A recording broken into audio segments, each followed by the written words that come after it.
जब हम रोज़ा रखते हैं, तो हमारी डिटॉक्सिफ़िकेशन होती है। जब डिटॉक्सिफ़िकेशन होती है, तो उस जब भी डिटॉक्सिफ़िकेशन होती है, इन्फ्लेमेशन कम होती है, उसकी वजह से भी हमारे जिस्म के तमाम अमल जो हैं, जो कुछ हो रहे हैं, वो बेहतर होना शुरू हो जाते हैं। तो स्टेम सेल्स की एक्टिवेशन एक प्रोसेस है, वो भी बढ़ जाता है जब हमारा अंदर साफ-सुथरा होगा।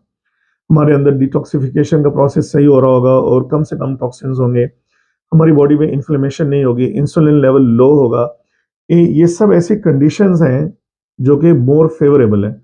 यानी अगर हमारी बॉडी में शुगर हाई है, इंसुलिन हाई है, इन्फ्लेमेशन है, बॉडी सूजी हुई है, बहुत सारे टॉक्सिन्स मौजूद हैं, ये फ़ेवरेबल कंडीशन नहीं है बॉडी के चलने के लिए। तो इसमें जितने भी अमल हैं, चाहे आप हाज़मे का ले लें, चाहे कुछ भी ले लें, डीएनए रिपेयर का ले लें, स्टेम सेल एक्टिवेशन का ले लें, ये सब अमल स्लो हो जाते हैं। तो जब हम रोज़ा रखते हैं, तो जिस्म में डिटॉक्सिफ़िकेशन होती है, जिस्म से ज़हरीले मादे निकलते हैं, इन्फ्लेमेशन कम होती है, बॉडी फैट कम होती है, जिसकी वजह से इंसुलिन लेवल कम आता है। तो बॉडी को एक बहुत ही फ़ेवरेबल कंडीशन मिल जाती है और अपने तमाम प्रोसेसेस को बेहतर बना देती है। इस वजह से स्टेम सेल एक्टिवेशन भी बेहतर हो जाती है।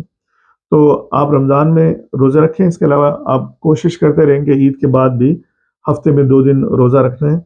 उस रोज़ा रखने से ये होगा कि हर हफ़्ते आपको 1-2 दफ़ा ऐसा दिन मिलेगा जिसमें आपकी स्टेम सेल की एक्टिवेशन होगी और जब स्टेम सेल एक्टिवेट होते हैं, तो वो बॉडी के डैमेज पार्ट को रिपेयर करना शुरू कर